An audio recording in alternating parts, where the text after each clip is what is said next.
La siguiente transmisión es apta para toda la familia. Contiene closed caption y es financiada con recursos del Fondo Único de TIC.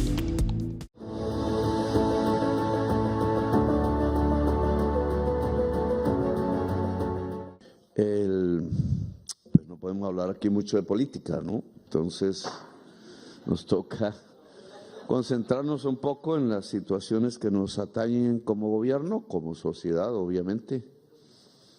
No estamos viendo tiempos fáciles, el mundo está cambiando rápidamente. Uno diría no en la dirección que uno quisiera, va en ambas direcciones, en la que uno quisiera y en la contraria, siempre es así. Eso se llama dialéctica, decía esta mañana los jóvenes que me acompañaron en Georgetown, hace unos minutos más bien.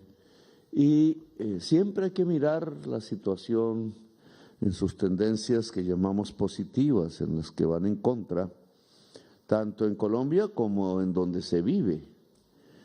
No puedo introducirme en la política interna de los Estados Unidos, pero sí en la del mundo. Como presidente de Colombia, soy también un presidente en el mundo. Y las circunstancias que aquí se producen, pues tienen injerencia tanto en Colombia como en el mundo. La situación es hoy de una mayor tranquilidad. Claro que sí se llegó en momentos de comienzos de este año a una situación bastante crítica que pudo terminar en violencias, no tanto como las del vecino, ese no es nuestro camino, pero el camino de Colombia es incluso más violento que el del vecino. Si miramos la historia y por tanto la responsabilidad de tratar temas que pueden desencadenar la paz o la violencia, es mucho más delicado cuando tiene que ver con Colombia. Hay gentes que a veces no conocen Colombia, ni su historia, ni nada, pues pueden ser muy irresponsables en el momento de tomar decisiones sin el conocimiento de Colombia. Creo que hemos vuelto un poco a la calma, no será permanente ni para siempre. Hay que mirar lo positivo de lo conseguido. Indudablemente, si uno mira un poco la historia de la antigua Gran Colombia, el gran sueño de articular economías, políticas, sociedades, de hacer fluir culturas en nuestro espacio que fue de la Gran Colombia, hoy sigue siendo absolutamente importante. Hoy es fundamental, diría yo.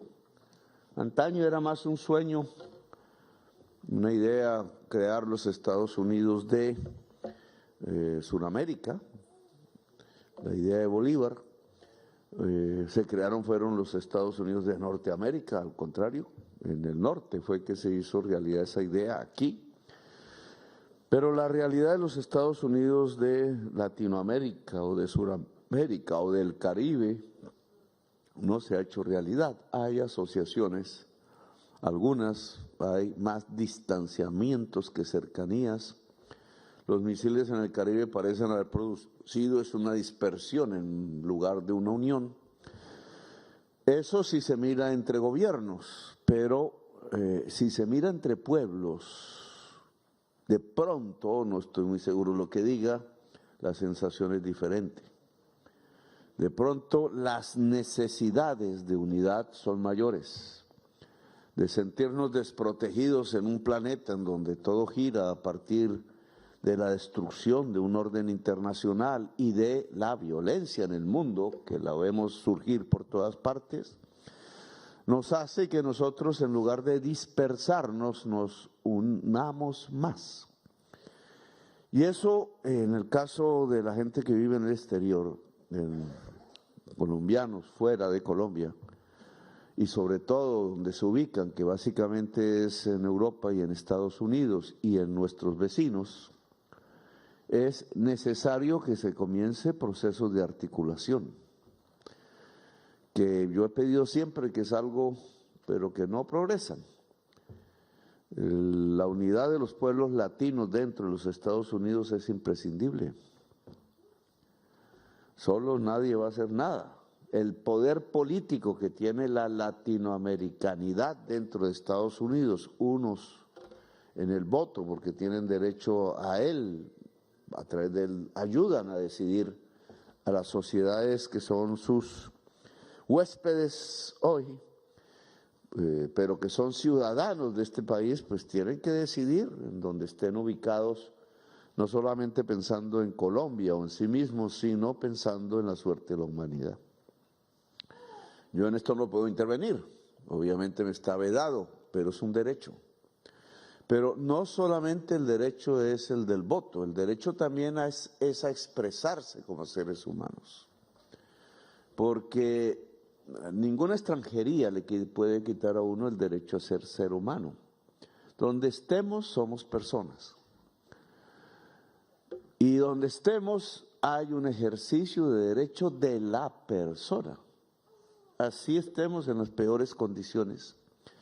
Y ese ejercicio de derecho de la persona, de ser humano, de tenerlo simplemente porque soy humano, se empodera y se vuelve realidad juntándose. Los seres humanos no somos animales solitarios, eso no existe. Es más, es muy difícil encontrar animales solitarios propiamente, porque si no, no habría reproducción de las especies. Necesariamente, al menos pareja, pero se juntan. Y nosotros no somos de esas especies, somos, lo repito otra vez, especies de las manadas, de los animales que andan en manadas, de animales sociales, decían, abejas en algunos casos, caballos en otros, etc. Obviamente, a diferencia de ellos, y es lo que específicamente nos vuelve humanos y es lo que nos vuelve enormemente responsables de lo que está pasando con la vida en este planeta, es que somos animales pensantes, mamíferos pensantes, es decir, mamíferos que aman porque todos los mamíferos aman, pero pensantes.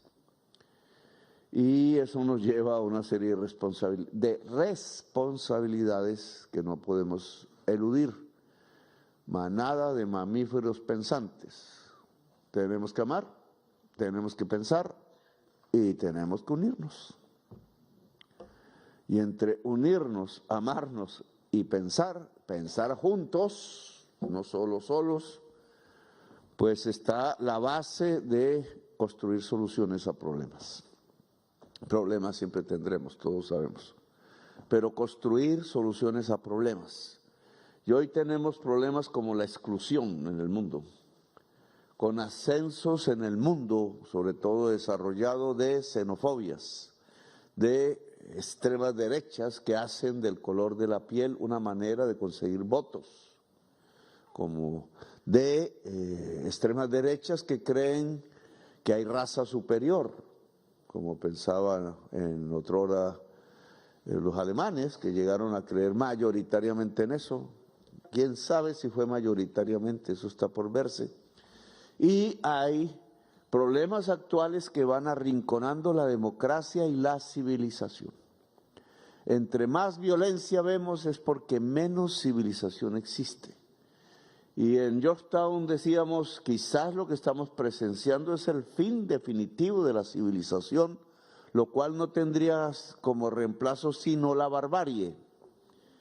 Y que nosotros somos descendientes de civilizaciones, llámese donde se llame nuestro origen ancestral, los tenemos varios en la misma sangre, provenimos de esos ancestros como civilización antes que nada. Sean de las civilizaciones amerindias, sea de las africanas, sea de la romana que reivindico en el lado europeo, sea de la árabe, porque ese momento de conquista desde Andalucía no había más sino una inmensa mayoría, un pueblo conquistado árabe, y de así tomaban los barcos para venir acá, etcétera.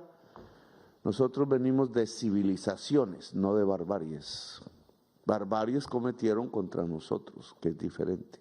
Barbaries se han cometido incluso entre los colombianos, como todos sabemos, pero tenemos que reivindicar la idea de civilización y hoy la idea de civilización se llama democracia global.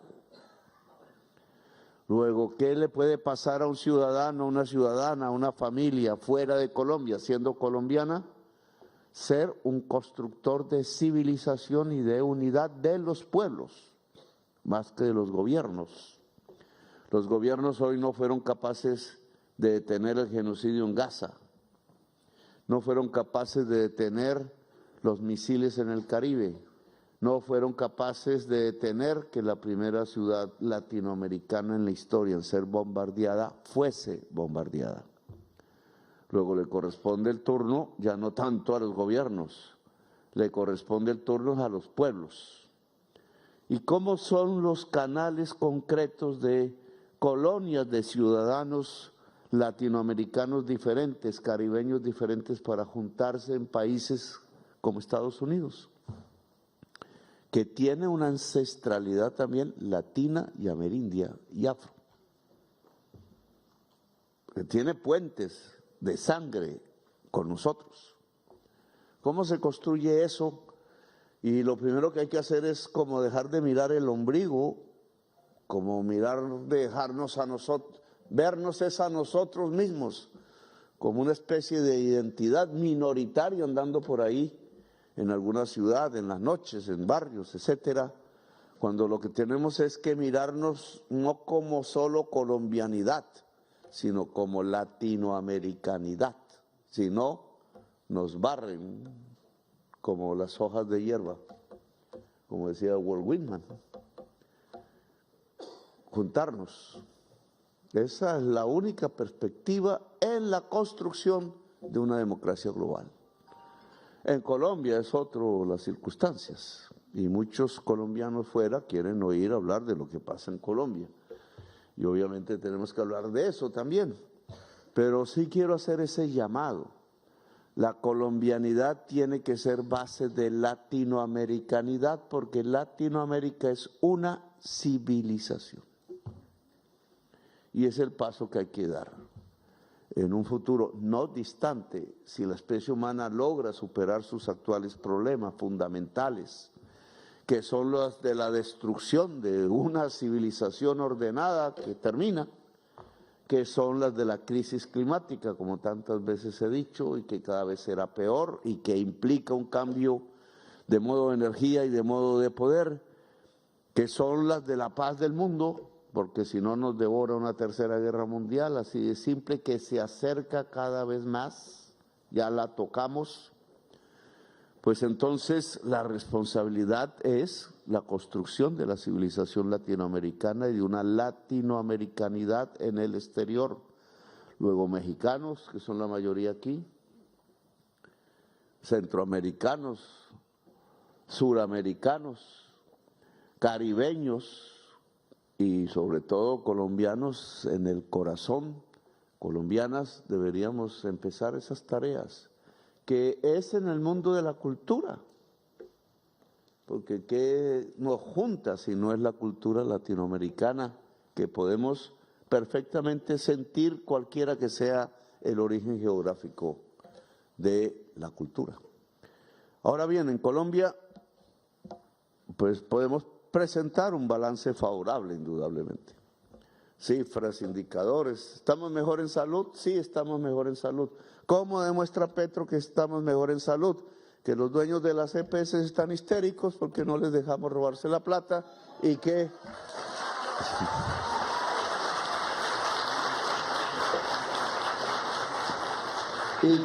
la tasa de mortalidad infantil por desnutrición, que es un indicador mundial de eficiencia de la salud, es la mitad de lo que nos dejó Duque.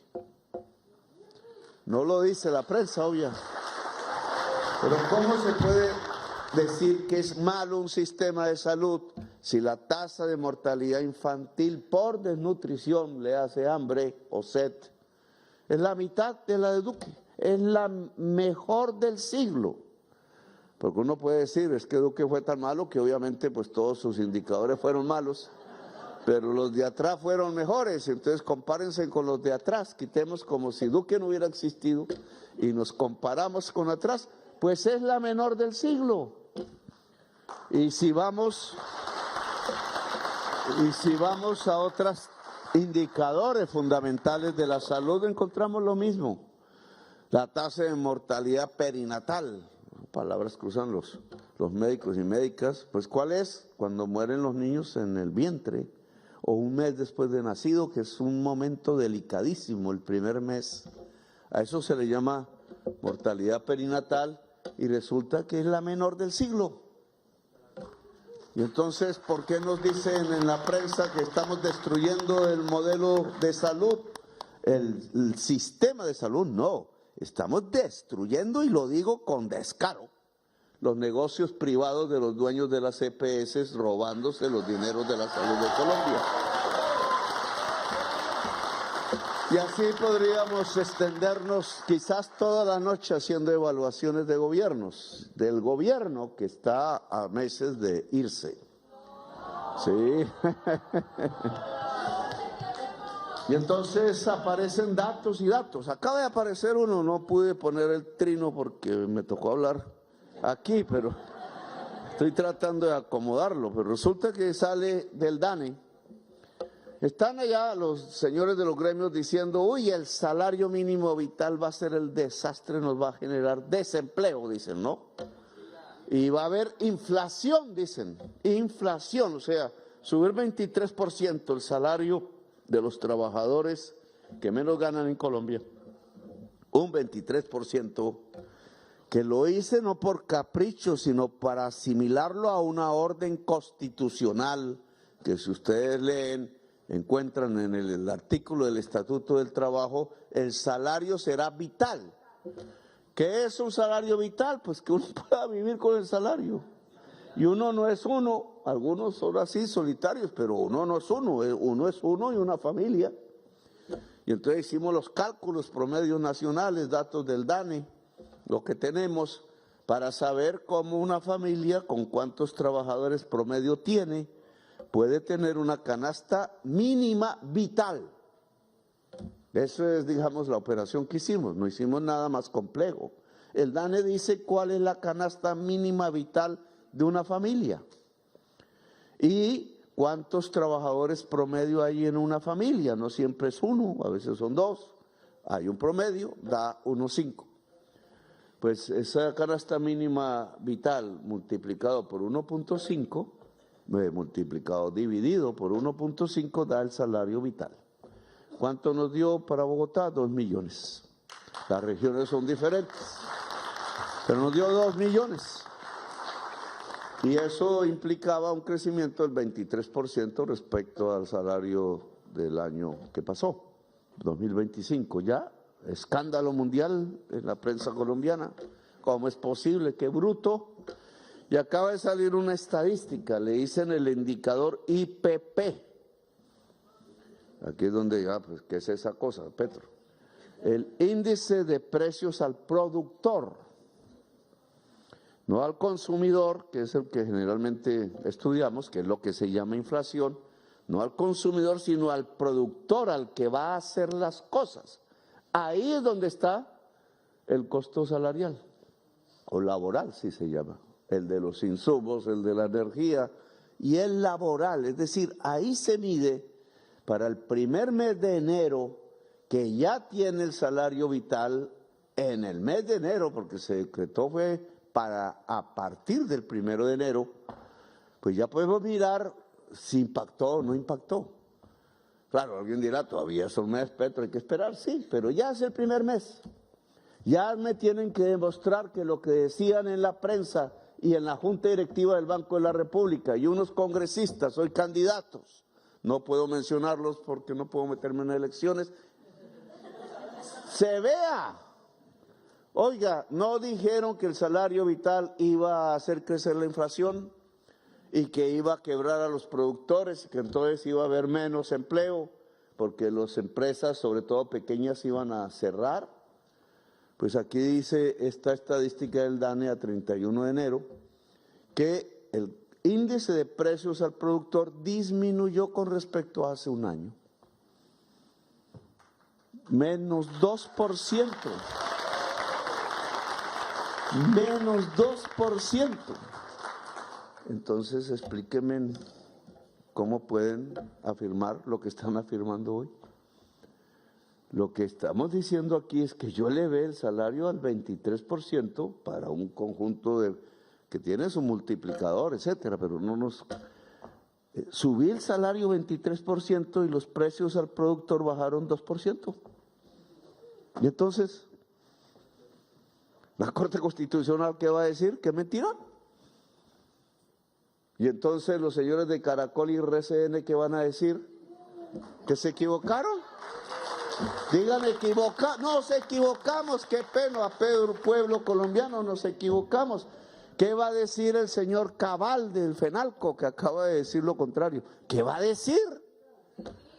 Que la elevación del salario mínimo no trajo como consecuencia una elevación de precios en el mes de enero. Ahora van a decir, no, pero sí va a ser en febrero, ya veremos. Pero en enero no fue, y era el primer impacto de el primer así, cuando le pegan a uno, ya después se va acomodando más la economía. Se equivocaron. Y su teoría económica, la que se basa en decir que la inflación depende de los salarios, es un absurdo, una equivocación y una falsedad. Y se equivocó la Junta Directiva del Banco de la República, que se apuró a hacer crecer la tasa de interés sin siquiera estos datos, oiga. Son irrespetuosos, no respetan al pueblo. ¿Por qué no esperan? ¿Por qué los señores, mayoría de la Junta de la Corte Constitucional, en vez de prejuzgar, porque miren lo que hicieron, yo decreto la emergencia por una situación de déficit fiscal real, que podemos hablar de eso, pero me la pasaría aquí.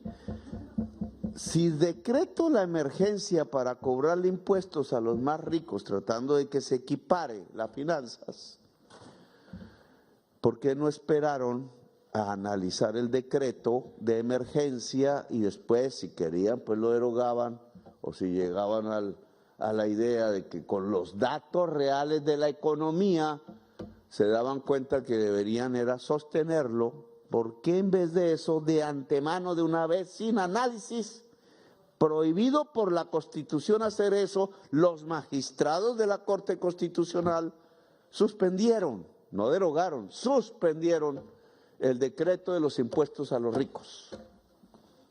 ¿Qué fue lo que hicieron? Impedir que los ricos siguieran pagando los impuestos. Eso es un servicio al banquero. La Corte Constitucional no puede ser un servidor a los banqueros, sino al pueblo. Eso dice la Constitución. ¿Por qué no esperaron a los datos? ¿Qué estaban diciendo? ¿Que la economía iba a entrar en crisis si se le cobraban esos impuestos a los ricos? Pues solo había que esperar 1 o 2 meses y ver si la economía decrecía. Hoy lo que yo veo en el primer dato del DANE de este año, para este año, que es un mes, enero, en relación a los costos de producción en Colombia, es que es pura carreta, que al elevar el salario vital a un 23% iban a crecer los precios. Pura carreta. Decrecieron.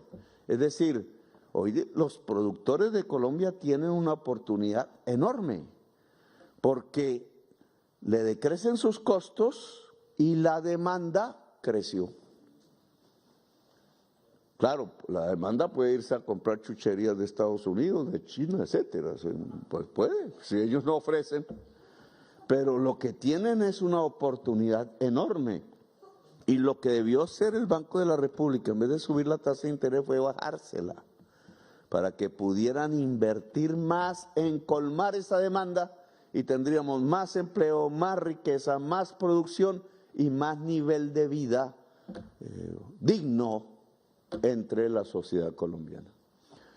Luego, estamos en una lucha de 2 fuerzas y podemos seguir mirando otros aspectos, pero solo estos que han sido como los más importantes de los últimos 2 meses, de la hora. Pues bueno, la gasolina... Voy a confesar que no es que me guste mucho que baje, porque yo no manejo carro. y ahí el de Ecopetrol se pone contento, pero ese no es. No, tenemos la mejor tasa de ocupación de la historia de Colombia. Tenemos la mejor tasa de... La menor tasa de desocupación del siglo. Es que casi una serie de variables del siglo.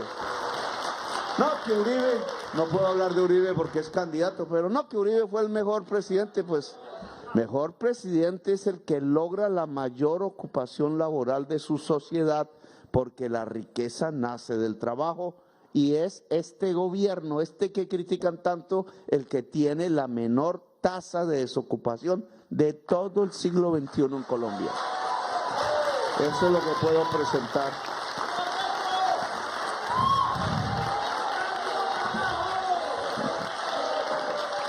No, que se está hundiendo el país en la violencia. Y uno cree, ¿Trump se cree esa vaina o no, embajador? Trump se cree esa vaina, porque le dicen por aquí, por allá, todos esos, uno que yo creí que sabía Trump que era colombiano, y resulta que nos quedamos con la boca abierta, pero yo lo metí en un problema, pobrecito, porque yo no sabía que él había ocultado que era colombiano a su jefe, el señor Trump, no sé qué. Pero entonces le dije, usted que es de Colombia, y lo metí en un problemón, se puso rojo el hombre porque no había contado la verdad. Yo dije, no, pues que los colombianos aquí quieren irse a Colombia, les gustaría irse a Colombia. Le dije, yo no, dijo, yo no. No, ¿cómo así? Bueno, pero no hablemos más de eso porque armamos guerras y peleas, entonces...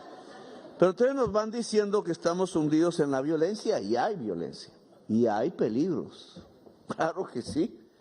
Acabamos ahora mismo, ¿no? Nos mataron 2 escoltas, cuidando, pues no estaban cuidando, sino en una carretera los balearon y murieron los 2 escoltas, pero eran de la escolta de un senador que estaba en campaña, y obviamente que no podemos decir que no hay violencia.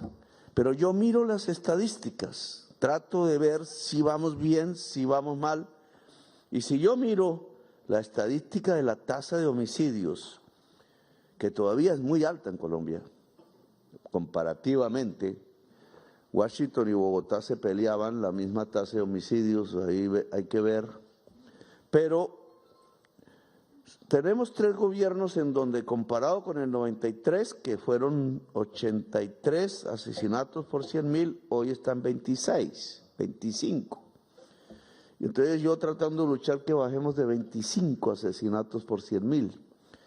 Y las estadísticas de este mes primero nos indican que el homicidio en Colombia de enero, comparado con el enero pasado, en la única manera que tenemos, ha bajado 5%. Es decir, que en lugar que se esté disparando la violencia, como dicen en televisión, a mí me gustaría que se desplomara la violencia, pero lo que está es bajando lentamente, como ha venido bajando desde el 93. Lo cual nos da oportunidades, lo cual nos da posibilidades. Claro que nos da posibilidades que ya no dependamos de exportar petróleo y carbón, sino que ahora estamos exportando automóviles. Ahora exportamos café. Le está ganando el café al carbón. Lo dijimos en campaña, aquí por aquí cerca se burlaron de mí en una universidad, no me acuerdo cuál fue. ¿Te acuerdas? ¿No? Que los aguacates van a ser más valiosos. Colombia fue. Los mismos muchachos se reían, ¿no? Que es más rico, va a ser más rico que vender petróleo. Bueno, ahora nosotros estamos vendiendo más café que carbón. Y el carbón irá así, y ojalá el café vaya así. Las comunidades en esto tienen una gran importancia, porque antaño se vendía café en bultos de grano. Error de la federación que sigue cometiendo. Una vaina de pereza burocrática, es que si me venden 1 millón de toneladas de café en grano y me los compra Nestlé de una, pues yo solo firmo un cheque. Ni siquiera un cheque, una factura, después me dan un cheque. Y ese café se lo llevan aquí, por acá, y lo revuelven con todos los cafés del mundo y nunca sabe el consumidor a qué sabe el café colombiano. Y entonces nos volvemos desechables en el café. Y fuimos perdiendo y dejamos de ser los segundos y nuestro café ya no fue el principal producto de exportación y el cafetero está por allá tirado viejo después de trabajar toda su vida en esas montañas y no tienen ni siquiera pensión.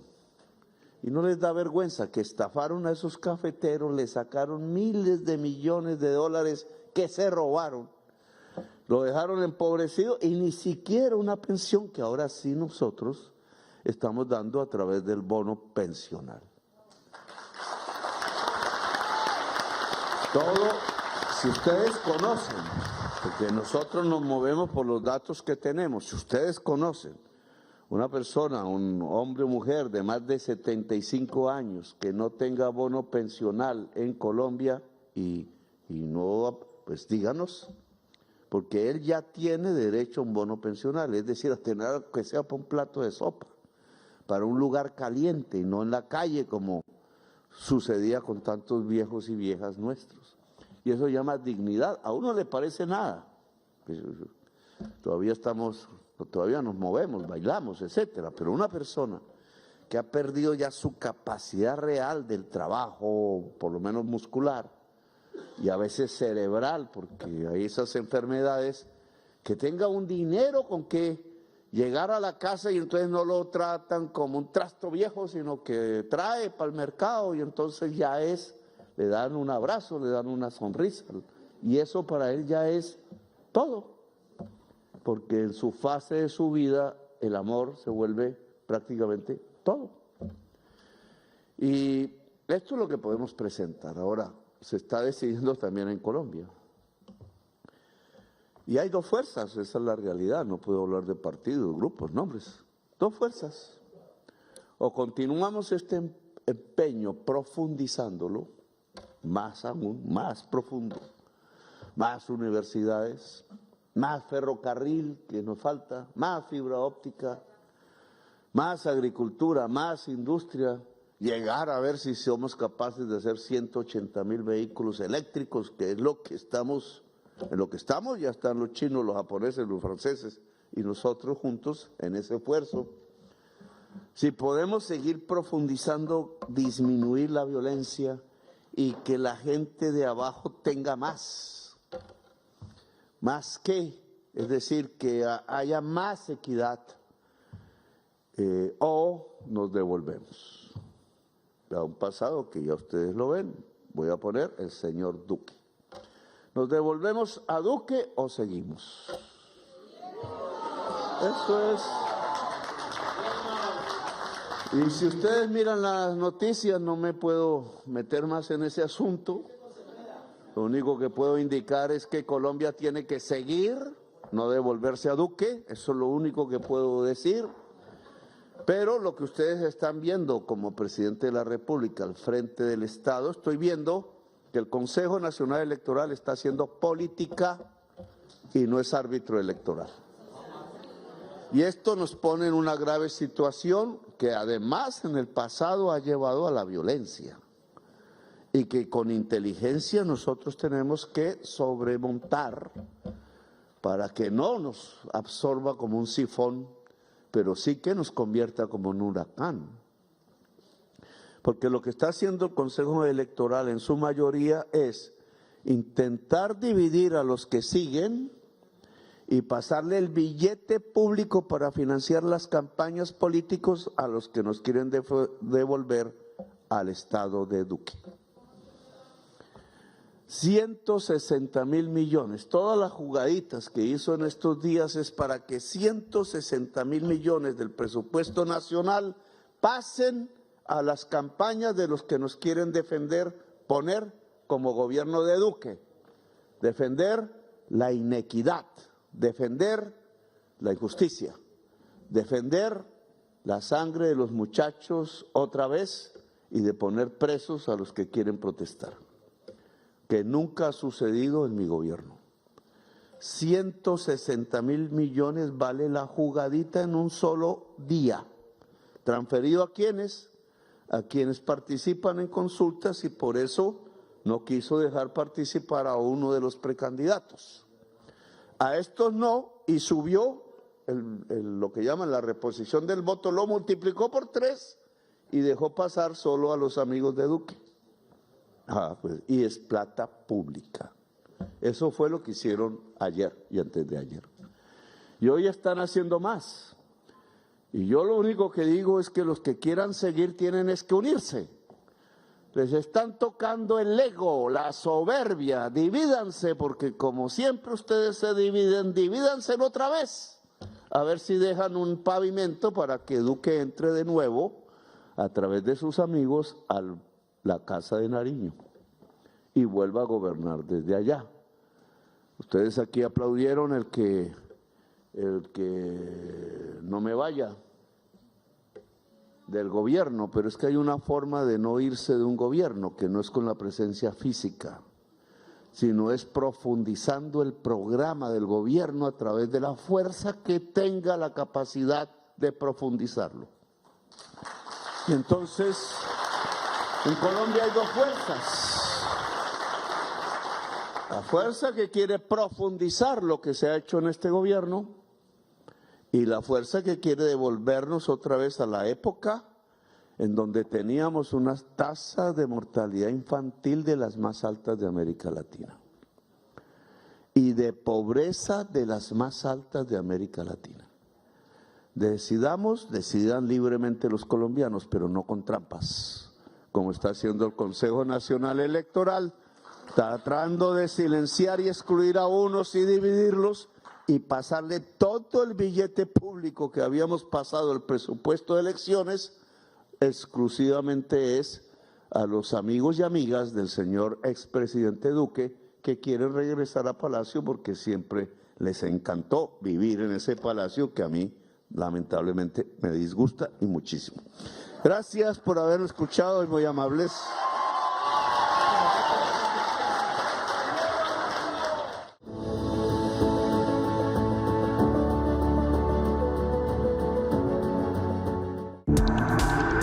Este contenido fue financiado con recursos del Fondo Único de TIC.